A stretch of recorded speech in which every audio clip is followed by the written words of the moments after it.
So I'm really excited to have um, one of our guest speakers, Gene Allen, over here.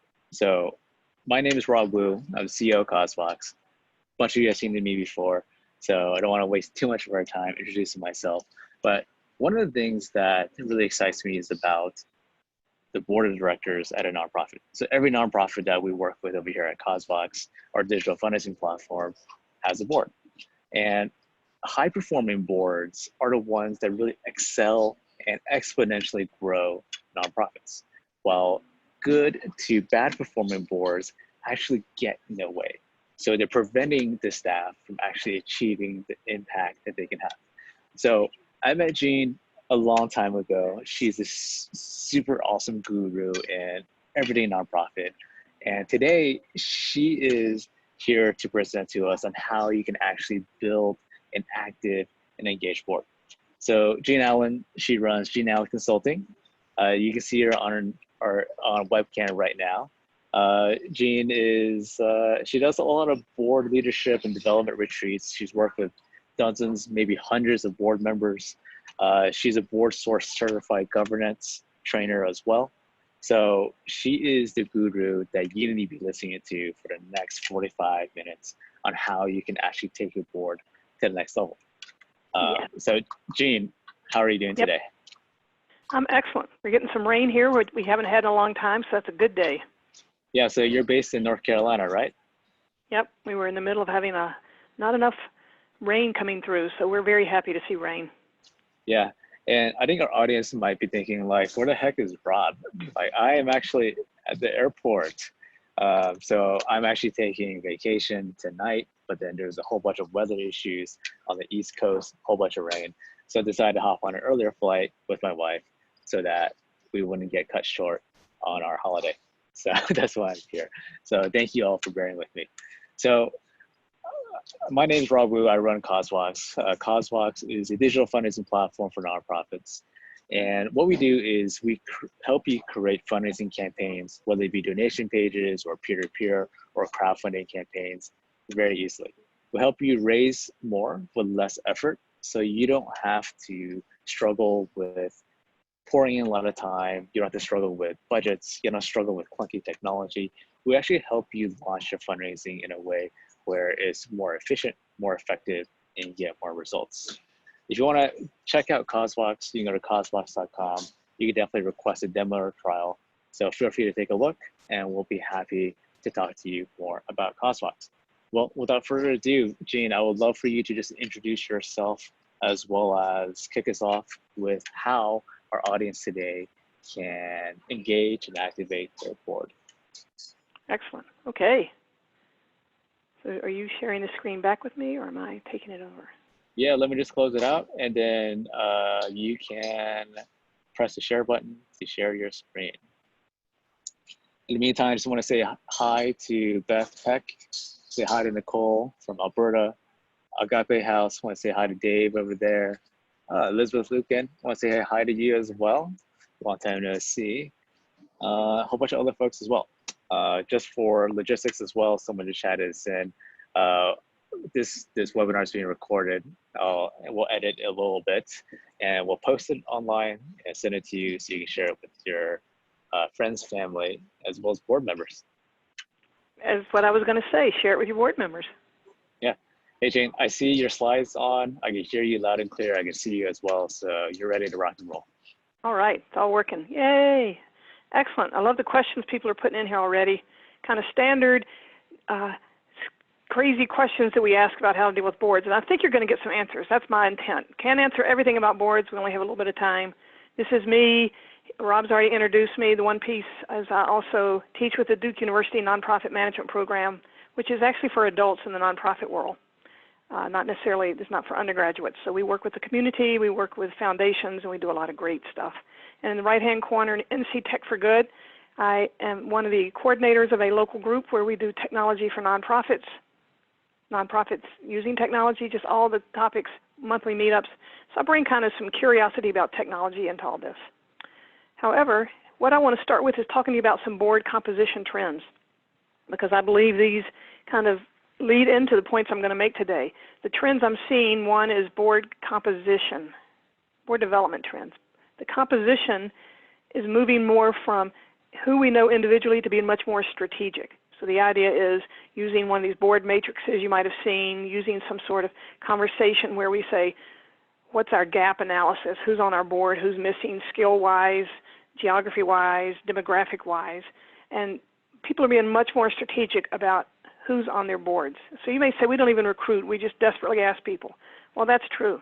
You shouldn't be doing that. You should be thinking, how can we bring onto our board people who have the skill sets, the representation, the connections that we want. So more and more that's happening. Number two of the trends I see is the idea of going on orientation. People are going from a informal orientation to seeing it more as a formal event. And what do I mean by that? It means they actually have an agenda, they have actual activities or actual responsibilities, as opposed to just saying, oh no, here come new board members. And see, to me, if you have a good recruiting and onboarding, you're going to get to the questions somebody already spoke. Okay, somebody said speak louder. How are you hearing me, Rob? I hear you loud and clear, but I think okay. On everybody's computer may be a little different. Yep, just checking.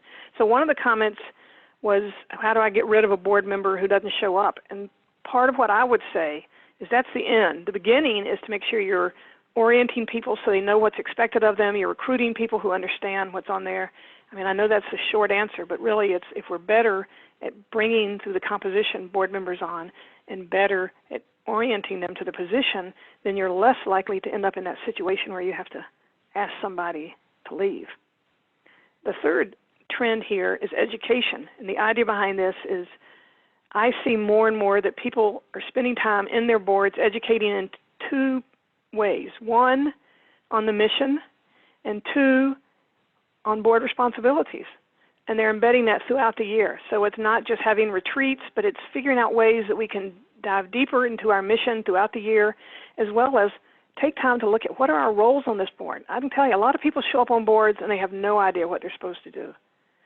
That's a whole other conversation in terms of roles and responsibilities, but the more you can help people understand what you want, because I might have been on nonprofit A's board, and then I come over to you and you're nonprofit B, and you have really different expectations. So start over with people. Let them know, do you want this fundraising? Do you want attendance at meetings? Do you want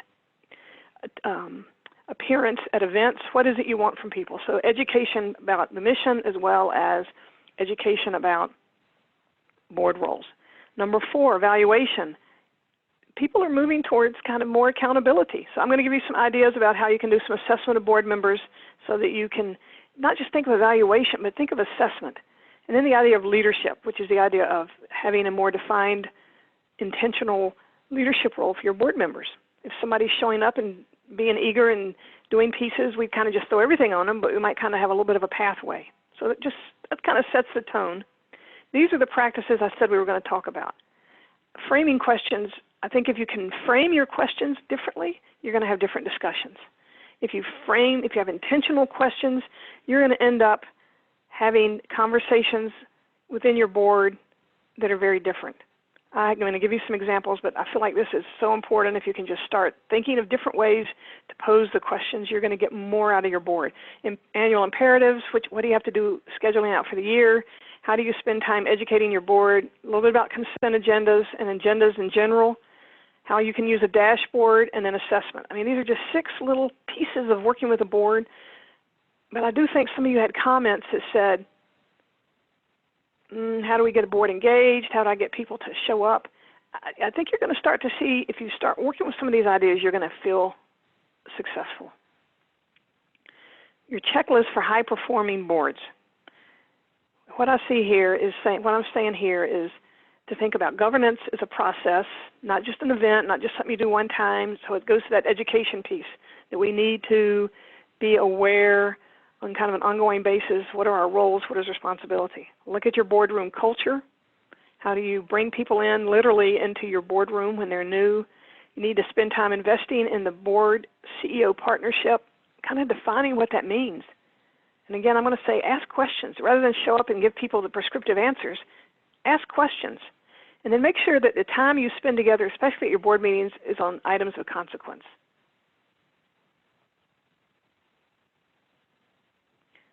Okay. I'm not being able to move forward right now. Let's see if I can go over here.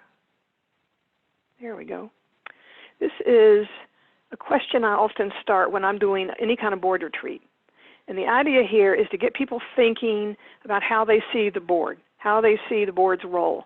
And whatever they answer is excellent, whatever they say, because that's what you're going to work with. And it gets you a chance to start looking at how people see the role of the board. So the board is to the nonprofit is blank is to blank, like, peanut butter to jelly or whatever you think of. I've gotten some crazy answers. But then we have a great discussion, and you ask people, like, well, what does this mean?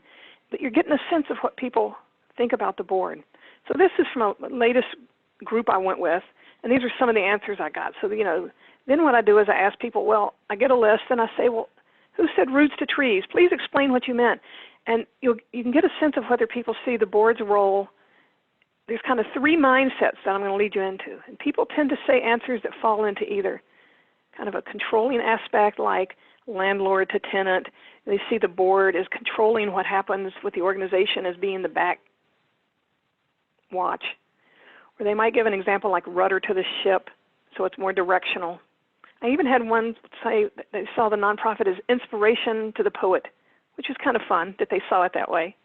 So here you have some ideas. I just copy them down, but the idea is to have a discussion, because where I want to lead people is into this discussion, that there's three mindsets for being on a board.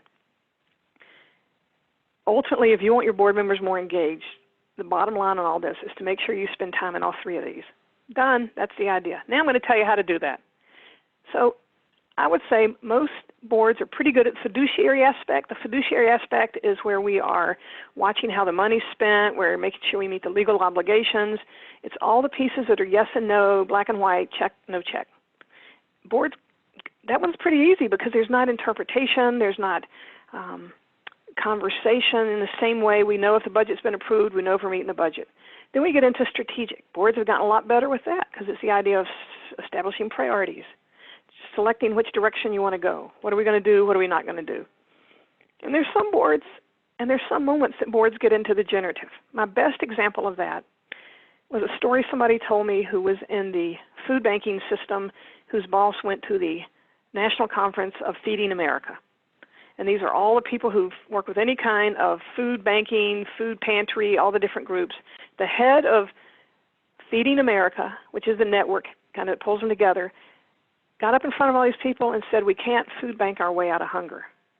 So the point here is you can count how many pounds of potatoes you give each year and say we're giving out more pounds of potatoes or more people or more locations.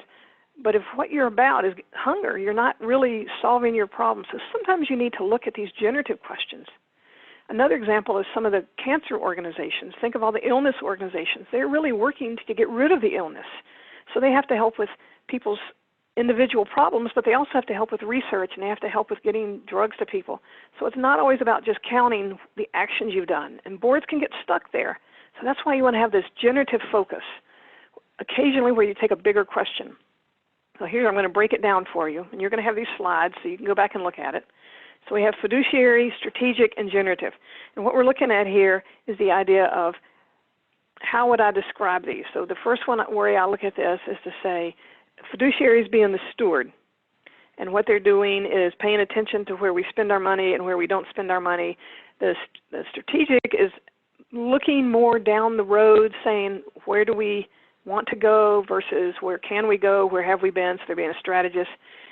And the generative gets more into that visionary piece of what's the change we're trying to make.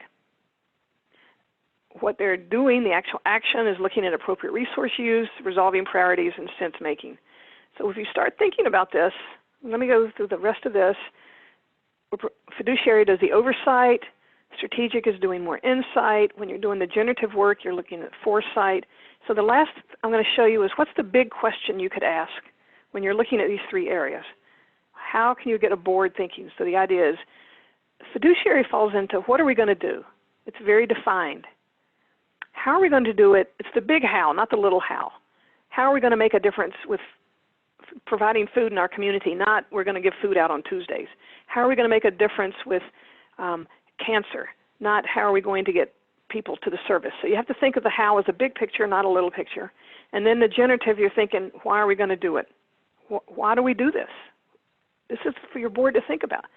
And I offer this to you because if all your board work is staying stuck in the fiduciary, you're not using your board members for the best way you could use them, because they got this brilliant passion that they bring to you. So the idea is to start thinking of how are you spending your time and how you use the board. And you got to spend a lot of time in fiduciary, but and it's not 1/3, 1/3, 1/3.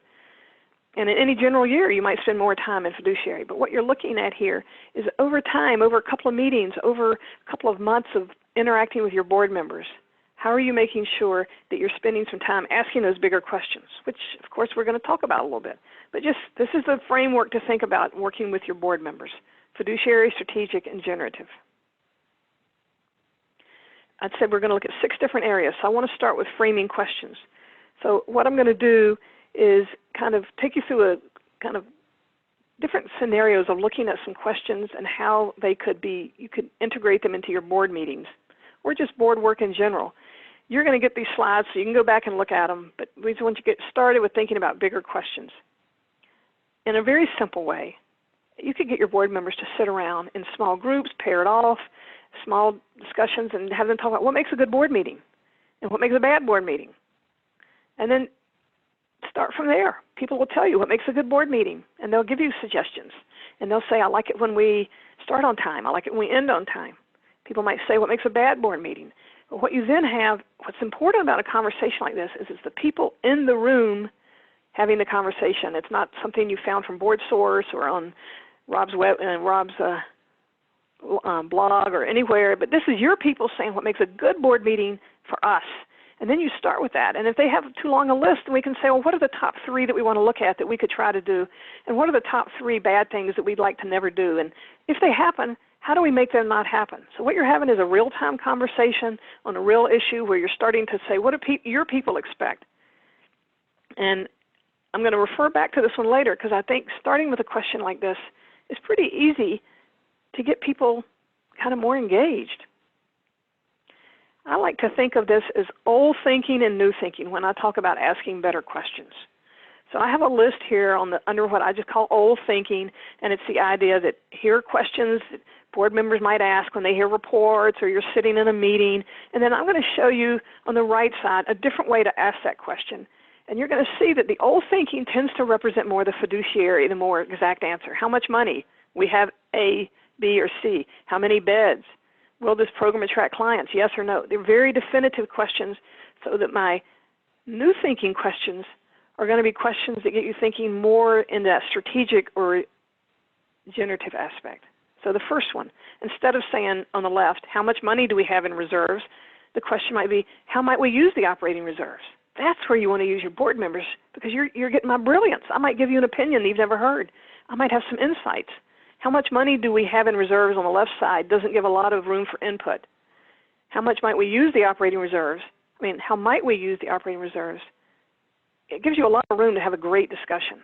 So my whole point here is ask better questions. Instead of number 2, how many beds are filled, we're going to look at how many clients move into more permanent housing. It's still more of a definitive question, but it's still moving outward as opposed to just saying how many beds are filled. We're saying how many move forward, how many move on. Let's look at the third question. Will the program attract clients versus how might that program advance our mission? Whatever the program is that you're referring to in number 3, you can look at as, well, how might that advance our mission? Because we don't know if it's going to attract clients. We haven't done our research perhaps, but asking a question such as, how might that, gets us to look at really some possibilities.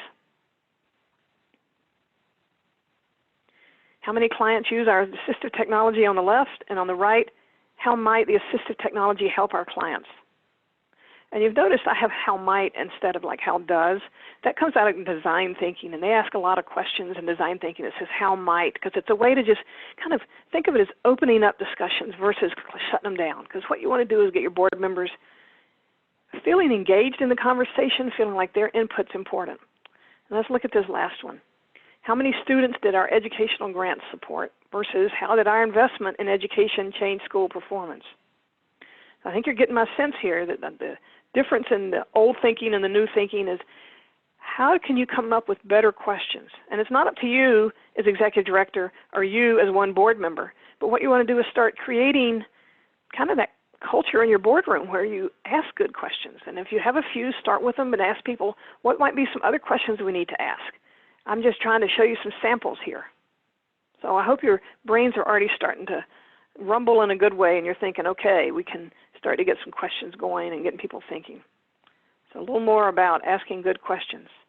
The idea here is to integrate catalytic questions into meetings. So I like to talk about what I mean by catalytic.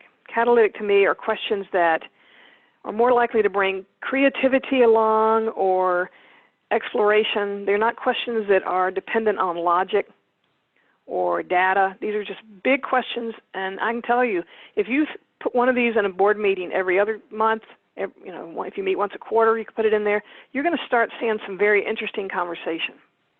So the first one is, what's the biggest gap between what we claim we are and what our actual performance says about who we are? So this would be for your board to sit and have a conversation and say, okay, we think we're the best at this, or we think we're reaching out to this population, or we think we have the best technique for doing something. Where's the gap? Where's our data? Maybe you don't have a big gap, but the biggest gap you're looking at. So you just start kind of a conversation, and it's basically, where are you not being what you think you are? It's a conversation for the board. Second question, what would be the top 2 to 3 strategic issues facing us in the next 18 months? It's kind of can operate even if you're doing strategic planning, because the idea here is to have strategic conversations.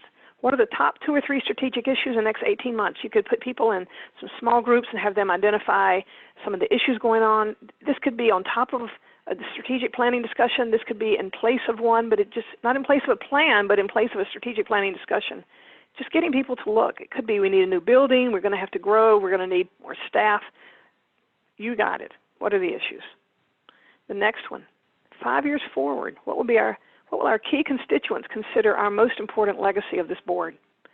Are we going to be the board that set in place systems so that in 5 years from now, the mission, we're reaching more people? Or are we going to be the board that leaves them financially in the hole because we didn't manage the finances? Nobody wants that one, but I have to throw it out there. So the idea would be, have your board discuss what do they want their legacy to be as a group. So boards are a collection of people, not individuals. So as a board, it's what would be our collective vision of what we'd like to be, our legacy to be. And the last one to think about, it's a little bit different, but it's still getting you thinking forward. What do you hope will be most strikingly different in 5 years? In this organization, on this board, around our mission?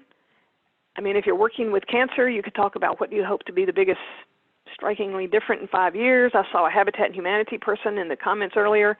It could be, what are you hoping to be most strikingly different? And you might have a whole policy agenda that you want to see that's not really what the board's going to be thinking about. So it's getting people to think about, or is it a policy agenda? Is it an outreach agenda? These are important questions. Now, I wouldn't say throw all of them out. Really what I might say is, when we get done today, I'm going to have shared with you a lot of questions. Pick the 3 or 4 that are most interesting or exciting to you, and take them back to a board member or 2 and have a conversation with them and say, which of these questions, fit your interest? And see what they say, and then get one of them to introduce these questions at a board meeting. So then what you're doing, if you're the executive director, is you have then passed on the energy to somebody else. And if you are a board member listening today, a board chair, maybe you want to get your board members more involved. What you're trying to do is not show up with here's how we're going to get people involved, but you're going to get them involved because you're going to ask people, hey, here's some questions I'm thinking we should ask as a board. Which one of these grab your interest? Well, would you mind introducing that at the next board meeting? And so you're getting other people engaged. It's not yours anymore. It's other people's. And that's kind of the first step towards having more engagement. Second, told you there were 6, so we're moving fast. Annual imperatives. You have a number of tasks that you do every year. Maybe as executive director, you make a list of this, but this is to get the board to look at what are the board's annual imperatives. And the idea here would be to think of what we have to do over a year's time and then schedule it out. Now, some of you may do that, but part of this is scheduling out in a way that's very public. And then I think the real winner here is assigning different board members to be the ones who hold that conversation.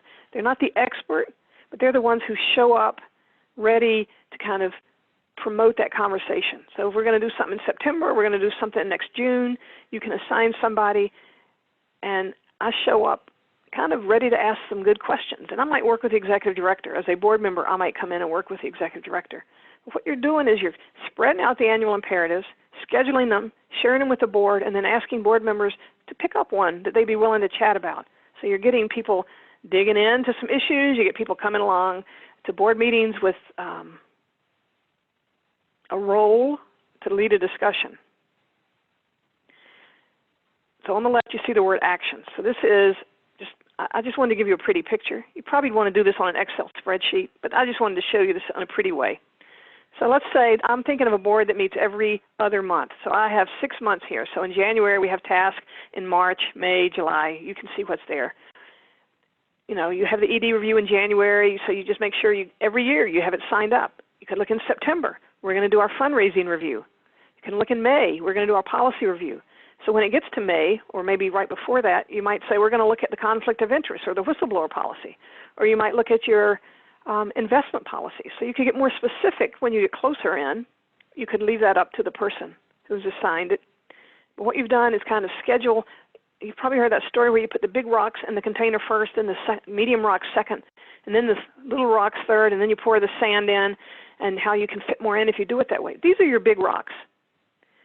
So you get to July, and you're having some crazy something happen with your organization. You could not have to discuss this. You could put it off if you don't need to talk about your organization's assets and opportunities. But what you're doing is saying, we have this crisis happening, and so we don't want to take time to work on this. But you have this there, and people are looking forward to it. So the next sheet I'm going to share with you is very similar to this, but what I've done is, what would be a big question you could ask that somewhat relates to this item? So this would be a question, and I mean, I'm saying schedule your questions out. You know, that sounds silly, but if you want people to think about and provide decent answers, people got to think about it. So January, what are we measuring as a board? I'm going to talk about that a little more later, but what are we measuring as a board could be, what are the 5 or 6 measurements we want to look at as a board? Not everything. And these are the ones we consistently keep looking at. March, how might the board advance the mission? What is it we need this board to do to advance the mission? We don't need to show up and sit on the staff's desk. What can we do as a board? We need to go help with the policy agenda and working with our county council or state council or whoever your legislative elected officials are. May, I've already kind of talked about that question. In July, might be a question that says, let's look at what's our competition? Who is our competition? Who are we collaborating with? Where are the opportunities to collaborate? Do we want to consider those at a big level? September, you can say, what are the board fundraising goals? Not the organization. What's the board? How's the board going to raise? What are our goals? How are we bringing money in? And then in November, how's the board performing? Because we're going to do a board assessment. So you've got these in there. I'm going to go backwards now and just show you the actions one more time. So we have some actions here that you can put for each month. And then, I mean, seriously, I would write in, what's the big question for the board meeting so that people can come. And then I would also say, board member A, will you take the question in May and facilitate that? And that just hold it. You don't have to know the answers, but just think about it. And will you partner with board member B? And I'll tell you, the key to making this successful is you make sure the first time you do this that you ask board members who are pretty good at kind of leading the conversation. I wouldn't ask the people who are brand new or the people who tend to immediately need a definitive answer. I would ask the people who might be the best at understanding how to just pose a question and get people discussing. And you know what? If it bombs, that's okay, because then you say, you know what? We're learning how to do this, and we're going to get there. It might take us, we're going to try all this year, this new style of asking questions and scheduling. It might take us a while, but we're going to get there. We're not going to have the best discussion in, let's see, this is October and you start this next year. We might not have the best discussion in January, but by the time we get to July or September, we're going to be doing pretty good. So that was looking at number 2. Number 3 is, how do you spend your education time? So some ideas behind this would be, how do you work on getting your board members to understand your mission and their board responsibilities? I suggest having a conversation that says, what do you wish you'd known when you joined the board? This is an excellent way to set up your onboarding. I told you at the beginning that that's becoming more and more of a trend where people have formal onboarding. Why not have a conversation where you get your board members, put them in small groups, have them write down a couple of ideas, all these different techniques to get people thinking. Everything doesn't have to be a full group brainstorm. Sometimes it's okay just to have people partner up this side of the table and that side of the table. And so you say to people, gosh, here's what I wish I'd known when I started. And you get a list, and then you figure out, okay, how do we build that back in to an onboarding for the next group that's coming in? Another onboarding idea would be to have, let's say you have 2 new board members coming on. Then I would say, this is my board sitting in front of us that we're looking at. I would ask, which 2 of you would be willing to be what we call a board buddy for these new people?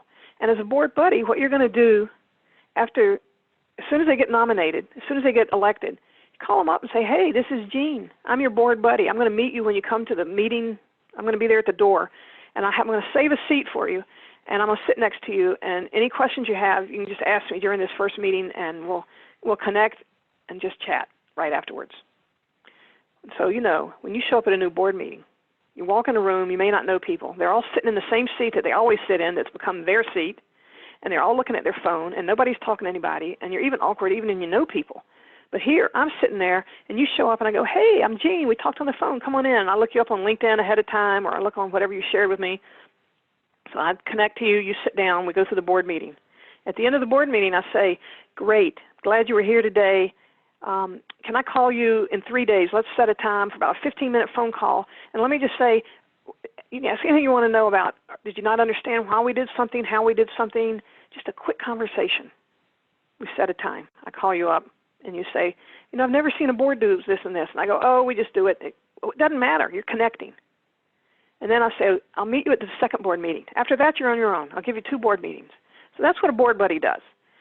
And the idea here is not only do you have 2 new board members, but then you have 2 board buddies. So that's 4 people who are actively engaged with connecting at the board meeting. And other people are going to see that and start jumping in. So board buddy is 1 or 2 meetings. If you only meet quarterly, it might not be 2 meetings. If you meet every month, 2 meetings. But the idea is connect to somebody. So that's another way to kind of educate your new board member. The other thing to think about onboarding is you don't have to do it all like, not to throw a big bucket at me at first. You could decide, after looking at this, what do you wish you'd known? Sometimes people say, I wish 3 months in that you'd come back to me and told me a few things. Yeah. So you could break down your orientation and things they need to know immediately and things people need to know, say, 3 months later. And then break down your orientation. So it's a little bit at the beginning and a little bit later. Doesn't all have to be jump in at one time because I never remembered anyway. This is actually a picture from a board meeting that I facilitated. These people thought it was the best thing they'd ever done in their life. And what did I do? I had them break into groups and talk in groups of 3. It's not that hard. They loved it. And what you had was 4 groups. So we had a lot of people talking because I can tell you there were some real dominant players in this group who just, when they open their mouths, they take over and everybody listens. But this way, everybody was listening and talking and getting new ideas. And they said it was one of the best board meetings they'd ever had, which is interesting because what they did was talk to each other. I think too often we just throw people around a table and we say, okay, hands up, hands down. So break them into small groups. People actually like it, and give them something, a focus to talk about, which is some of these questions. They don't always have to be done in a big group. The other is people talk about my mission moment.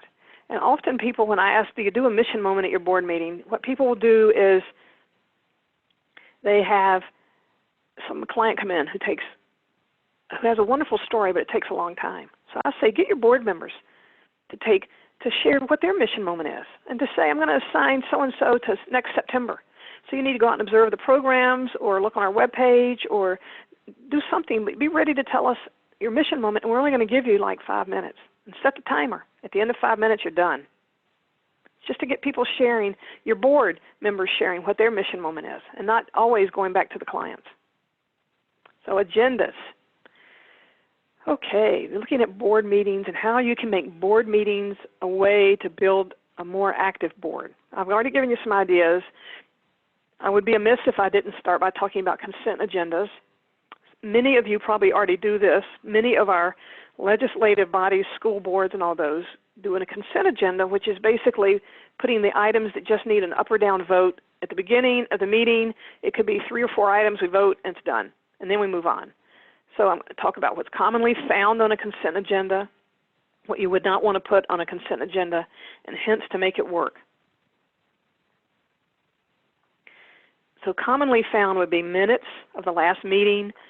I say you should put your committee reports here, because the more time you spend on committee reports in a board meeting is the more time that you give me to check my phone and fall asleep, because the most important work board members can do is in the future. I can't change the past. People who show up and do committee reports as if it was their last stand and they just, it's their chance, you really want to move away from that. You want to move to where people, you give them a template and you say, here we want to hear kind of the Twitter version of what happened in your committee. Are there decisions that you made? Are there recommendations? We don't need to know all the details. So that's going to be a couple steps to get there, and I'm just saying you want to move towards that so that you can put your committee reports in the consent agenda, which means I'm supposed to read them ahead of time as a board member. Updates, information materials, anything that's routine you can put in there. And then we put them all together and we vote on them up or down, and we move on. What you don't want in there, some people do it a little differently, but I recommend not the financial reports and not the audit, because you want people to talk about those. And if you have an executive committee, you want the executive committee activity or any recommendations to come back to the full board. So you don't want to put that in. You would like to hear what's going on, because too often executive committees become the inside board, and this would, if you put their work into the consent agenda, then you would no longer really even know what they're talking about. The hints would be you need to train, you need to teach people about being advanced preparation. Now, you can't give me 5 hours of work to do, but you can figure out how to make this work. It's one vote for several items. If somebody needs to discuss something, you either have a way where they call up the board chair or whoever's ahead of time and say, I need an answer to this, or you move it out of the agenda, the consent agenda, down to a lower place on your agenda. There are a lot of articles out there. BoardSource has some articles. Many of you are doing consent agendas, and I hope you are thinking along these lines if you are. And if you're not doing one, you should think, how do we get there within the next year? Because what you're going to do is you're going to have more time for discussion of strategic issues. So that's kind of the point of using a consent agenda, is getting all the little business stuff done in 3 or 4 minutes instead of it taking 30 minutes. And then you have more time for these discussions. Now, stay with me on this one. This is a visual for those who like visuals. It's a way for you to look at your board meetings. So the red words on the left are saying in-meeting discussion needed. At the bottom is less meeting, so gray would represent less in-meeting discussion, and orange would represent more in-meeting discussion. And then across the bottom, we have preparation. So your two variables here are how much we need to discuss it together and how much preparation we need. So it's kind of thinking of it that way, and then this would give you an example. I'm not going to read all those out, but the idea would be to think about your meetings and how you run them and where they fall. Does everything you do fall into the gray zone of topics to avoid? I'll give you an example. A little bit of brainstorming and open discussion is good. A little bit of having a consent agenda in the purple area so that people have preparation. So brainstorming in the orange means we can just maybe not have as much preparation, but we're going to have discussion. Consent agenda means we're going to have a lot of prep because we have to read it, but not so much discussion. And then the blue is substantial issues of concern. So here's an example for all those.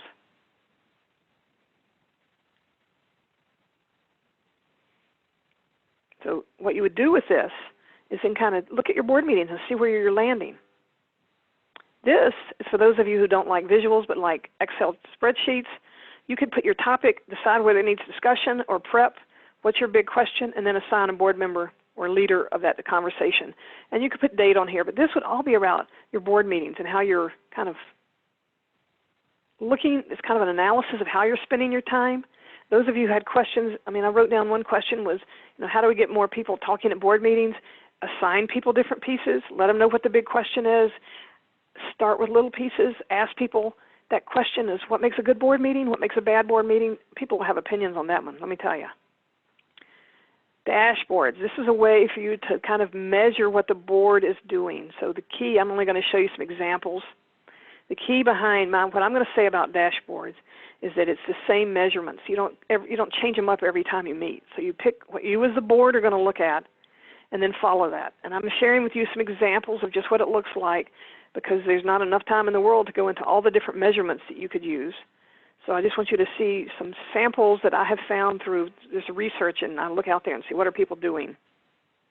This is what's known as a stoplight dashboard. The idea here, as you can see, red is something we need to act on quickly, and green is we're doing pretty good. So you have the budget. This could be the board could say, these are the items we want to watch on a continual basis throughout the year. And they have 4 items here they're looking at to see how it's changing. They have their target of what they want to accomplish. You always have where it was before and where it is now, according to this standard. So we were doing pretty good at the top with days of unrestricted cash 6 months ago, and now we're doing really bad. You know, it could be summer camp. We're at the end of summer camp, and the registrations haven't come in next year for next year's summer camp. So it doesn't mean it's a crisis. So that's one way to look at this. Here's another one. The board of directors could have measurements, attendance at the board meeting. Did we do the performance evaluation of the CEO? And do we have our new board members? This is just a simple way to get people kind of looking at, and a dashboard gets it out of your head, gets it out of all the reports we get, and just simply puts it out there and gives you a chance to discuss this. So you could share this at a board meeting, and then people could pair up, and you could say, what in here gives you the most concern, and what do you need to know? And they might come up with additional questions. So what you're looking at is ways to get information to people, a very simple way using dashboards. I have some other examples I want to share with you. So I put A up here in the left corner for rating of the last board meeting. I haven't said it yet, but I'll tell you now. One of the ideas that I was going to say in assessment, but I'll say now, is at the end of every board meeting, I suggest putting out a Post-it or an index card or something that's anonymous so that everybody has one, and ask a simple question. This is how you get to assessment. And it's a simple question where you could say, what was the best part of this meeting? And if they all say the dessert, it's not a failure there, but it could be that you know that what this group likes to do is talk to each other. Or if what they say is the best part of the meeting was we started and ended on time, great. But what you're doing is collecting information from your people every meeting, different question. And what you're doing is having them write it on a Post-it, and then you pass them all up and give it to a board member who then reports it out. So the board members own the information, and then the second, third time you do this, they could own the question. You ask one simple question. So we don't jump into doing a 30-page or 400-question assessment. What we're doing is starting with one question. So that's the overall rating of the last board meeting. B is individual. Wait, I have my faces on top of that, and I can't see what it says under there. You can see it. Individual member attendance. So the idea here would be another way to look at your attendance, and then at the bottom, board meeting attendance. You wanted to know how to get rid of board members who don't show up, somebody asked. You start to share this information. Don't keep it hidden. Let people see what's going on. Let's set goals of we want to have 75% attendance and then measure it. Or we want to have 100% attendance. So again, the dashboard's just helping you have a conversation so it's not about you being the meanie if you're the executive director or board chair, but all of us owning that information. So we move into assessment. So I already gave you some suggestions. So I'm going to share with you some questions. You know, I told you I like questions. You're going to get all these afterwards. You could have you could feel overwhelmed with questions. But I would say as I said, take a few of these that I share with you throughout the whole webinar. Pick 2 or 3 that really get you excited, and then take them back to your board members and get them to say, what are some questions they'd like to discuss? Now, these were some ways you could do some assessment. I put them all out there. I wouldn't recommend necessarily starting by doing all these questions, but these are just good things to think about assessing. So the members were prepared. One way I saw a board that does this is they had a series of statements like this. Everybody knew what the statements were, and they rotated every time a different board member would evaluate the meeting. The last 5 minutes of the meeting, one board member would go through the questions. My responsibility at that meeting, I knew I was going to evaluate it. So throughout the meeting, I evaluated, and I looked at this, and then I gave my report. So that's one way to do this. The other would be to pick 1 or 2 of these and focus on them and just start doing an assessment that way. Here's another way to get people to vote. Instead of just up and down, get people to vote from 0 to 5. So if we vote on something, you can kind of see where people's feelings are. And 0, as you can see, means nope, not with it at all, and 5 means totally with it. But what's interesting here is sometimes that's all we allow people, yes or no, but there's some room in between. And so I would say kind of 3, 4, and 5 all really fall into, yes, I agree. So 3 might be, let me see what I wrote an idea down. 3 might be I'm neutral. 4 might mean I'm pretty good with it, and 5 means I love it. And 2 might mean not sure, I need more information. But you define what 0 to 5 means, and if you're going to have a discussion, then you have everybody vote. And that way, if the majority of your people are at 3, 4, and 5, or at 5 even, then you know you have strong support. If the majority are at 2 and 3, it's just another way to get away from just that black and white of yes and no. It's a way to kind of add to discussions, just to assess what you're doing in a different way. So I've gone through the 6 pieces I talked about, and then I have 5 questions that I'm saying every board should ask at some point. So these are just kind of simple questions that I think add to the conversation amongst your board members. Why are we here?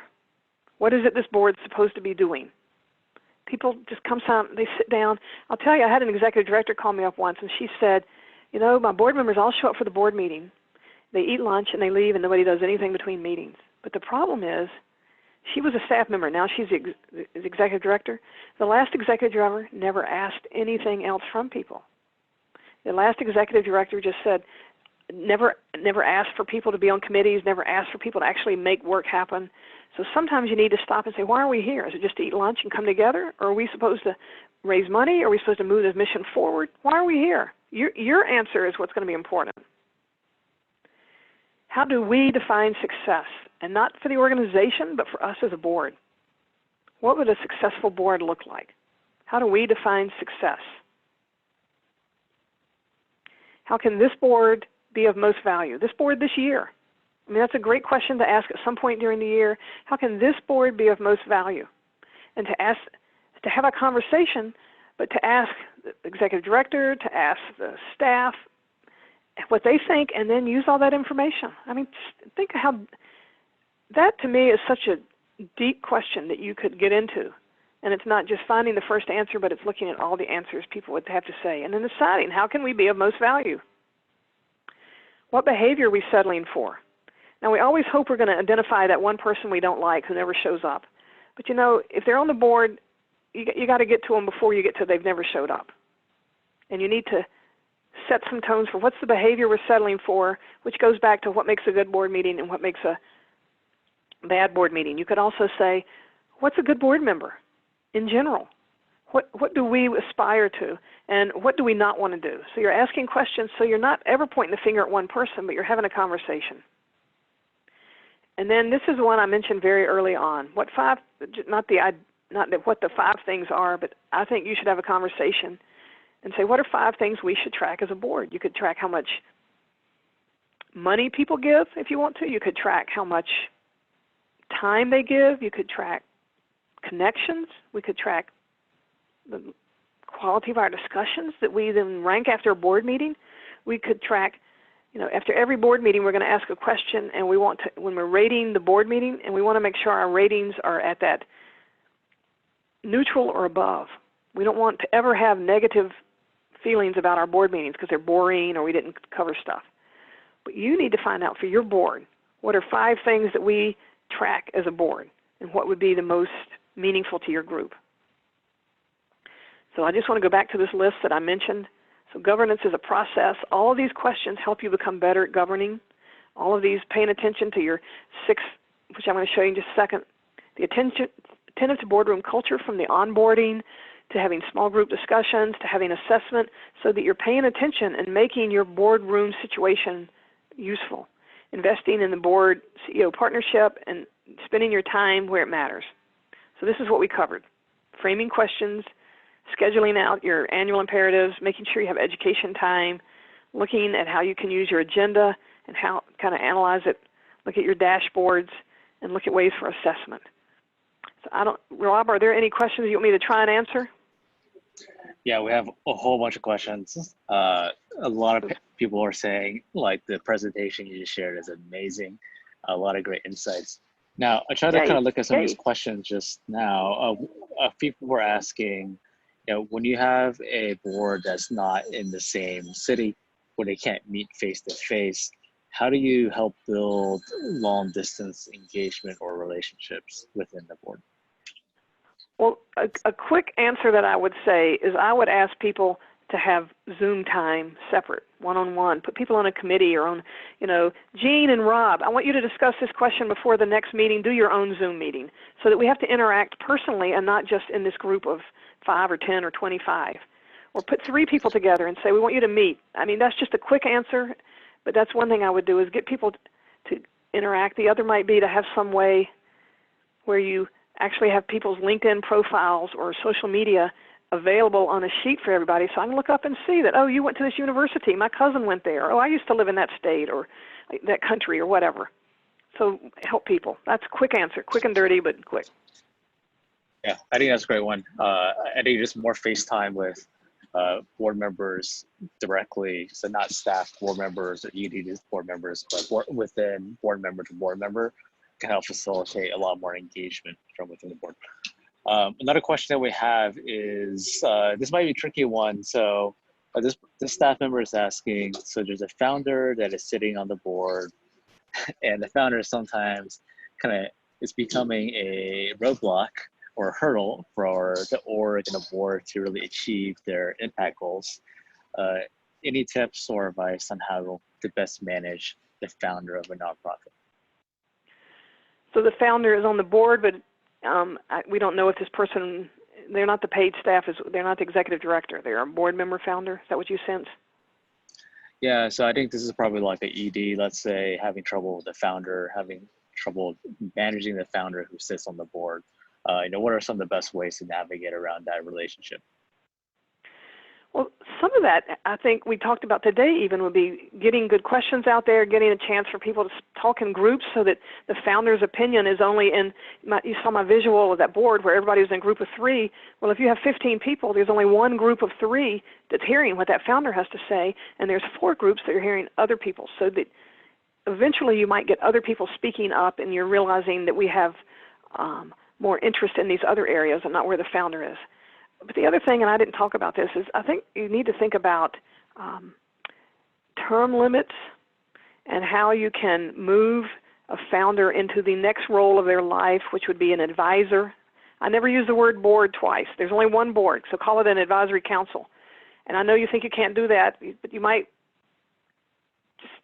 it's a hard one to give a quick answer to, but I would say one way is just if you can get more people talking at board meetings, you're going to have less of the founder. And if it's not everybody sitting there looking to see what the founder is saying, but like I said, if you're all in small groups, or if we have everybody has to answer a question independently and about how the board meeting went, and I get tired of the same people talking all the time, I might be willing to write that down in a Post-it, but I'm not going to say it out loud. Yeah, I really like that one where you're really thinking about how to best structure the board meeting, or even just how people sit in a room with the board where maybe the founder isn't sitting at the head of the table, where it's more collaborative, or it's more broken up into committees or groups so that the power and attention is distributed instead of having everything dependent on what the founder wants. So that's a great answer. Another quick question. I know we have just maybe 4 or 5 minutes left. But another quick question is, what is a good size for a board? Well, nationally, if you took it all together, 12 to 16 is what is kind of out there. I do know boards that are very effective with a few less than 12, but when you get down to 8 or 9 and 2 people miss it, you're too small. And if you have 23 or 24, which you might have to, according to some boards I know, they have to have a huge number by law, not even by bylaws, but by law, because they work as a quasi-governmental agency. But 12 to 16 is enough that you can have a diversity of opinion, you can have a few people be sick and not be there, and you can get to know each other. Yeah, I think it really depends on the size of your nonprofit as well. If you're a startup, you don't need to have 18 board members chiming in. And then, of course, you're going to have difficulty getting board meetings scheduled. Wrangling with 12 to 18 folks schedule is quite difficult as well. So I think it definitely varies. So I think this is a common question that I hear about when it comes to fundraising, at least, is that a lot of board members tend to ignore emails from staff members with a request to take action or like a please reply by. So we have attendees asking, what is your best advice on how to get board members to actually do some work or provide some feedback when the staff is asking?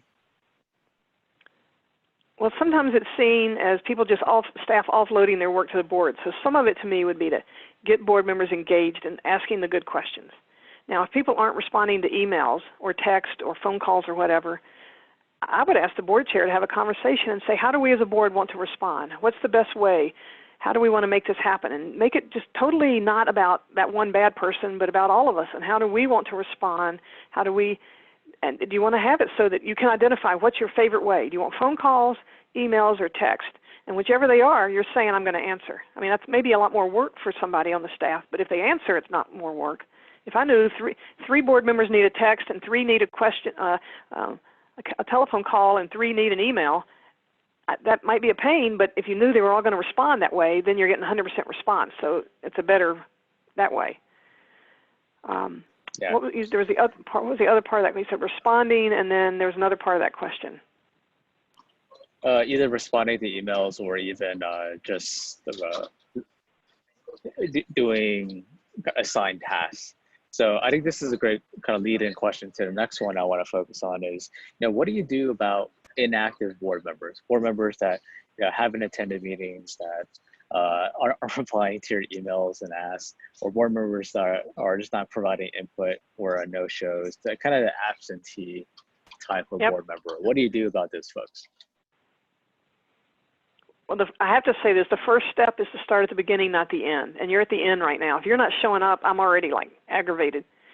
So I'm going to just say a little bit at the beginning, then I'll say a little bit at the beginning piece would be have a board member agreement, not a contract. And the agreement could be, here's what you as a board member are expected to do, 1, 2, 3, 4, 5. Here's what we as an organization will give to you, 1, 2, 3, 4, 5. And people sign that. Everybody signs it, so everybody knows what they're doing. So it's clear roles. When you're recruiting, tell them if you need fundraising or what you need. So if you do that and you're doing better at recruiting and onboarding people, I think you'll have less problem. But let's say you still have this problem. If somebody, I wouldn't wait till after somebody's missed 3 meetings. If somebody misses 1 meeting, at that meeting I would say, oh, we have 2 people missing. Who here is willing to call board member A and board member B and just say, hey, we missed you. Here's what we did. Here's what happened. And just chat them up so that we got board members involved. I wouldn't wait till after somebody's missed 3 meetings. I mean, typically if somebody's missed 3 or 4 meetings, it's either one, maybe they have cancer in their life, maybe they have a job that makes them travel, or maybe they just are a lazy person. In any case, it's aggravating. But you might want to just say to them, I mean, I don't understand why you can't say to somebody, what we need from our board members is this kind of action. It seems like it's not a good time in your life. Would you be willing to be on a committee? Would you be willing to help support our event? And then when your life circles back around and you have more time. So, oh, my screen changed. We still there? Yep, still here. Okay. So, sorry, I didn't know what changed. So the idea would not be to be aggravated by it, but to make it not be a problem in the sense of it just happens. And we get mad and blame people, but I would say instead of getting mad, it's just like, maybe it's just not right for that person. Maybe they have their mother just died. Maybe their car broke down. You don't know. So it's just giving that person permission to leave. Sometimes they would like to leave and they don't know how to leave. So just to have an honest conversation that says, you haven't made a couple of meetings and it seems like it's not working out for you. So what can we do to either help you get more engaged or to give you a different role? Because it doesn't seem what's doing here is working. Not blaming, just kind of saying, giving them other opportunities. We'd love to have you stay engaged.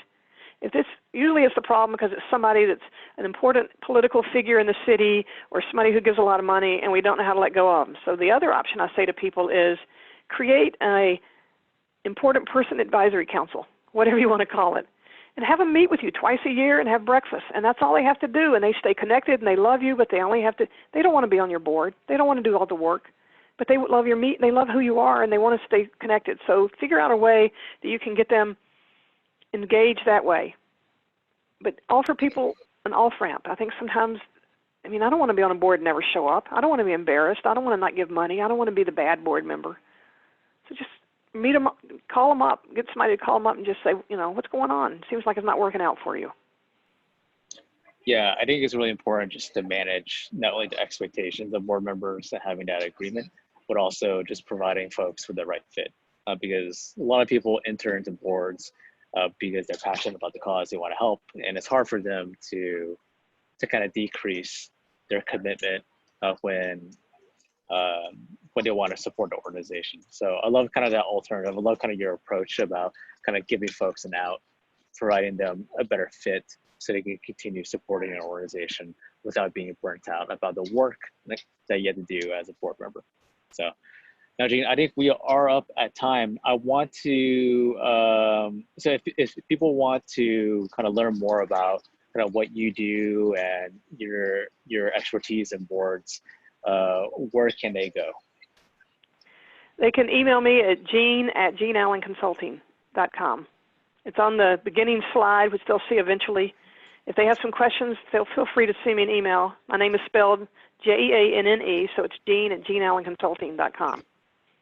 So Jeanne at Jean. 2 N. Yeah, JeanneAllen. No, but just the email is jean@jeanallenconsulting. Okay, I just put it in the chat box, so if folks want to email you directly, they can.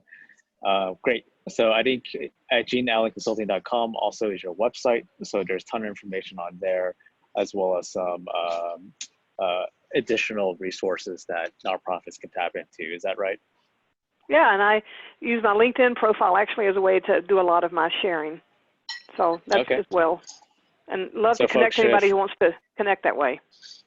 Yep, so folks should definitely connect with you on LinkedIn as well as follow you so that they can get more insights about board stuff. Board. So, yeah.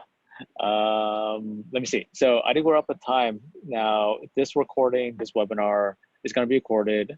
We'll be sending this out in the next day or two after it's been processed and uploaded. With that too, we'll summarize some of the insights that I shared today so that we can send it out. And then we'll include Jean's email as well as her website. So all of you today who attended, as well as the folks watching on the recording, there are a bunch of you that are going to do that, can take further action and take some of these insights to improve and engage their board. Yay. Now again, so Jean, thanks so much for your time today. This is wonderful. We got a lot of great feedback from folks saying, hey, this is like such a wonderful presentation. So I really appreciate your time and what you had to say about board and board members today. Excellent. Great. All right. Well, and just wrapping up, if you're looking for a fundraising platform for Giving Tuesday for year-end fundraising, if you're not getting donations on your donation page, or if you're looking to acquire new donors and haven't found a way to do that, feel free to check out causebox.com. Similar to this, we have tons of fundraising resources for your nonprofit that you can learn from to improve your fundraising performance as well as your organizational performance.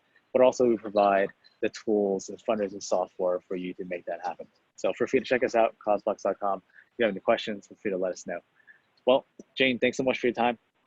Excellent. And we'll be in touch soon. Okay, take care. Bye-bye. All right, bye now.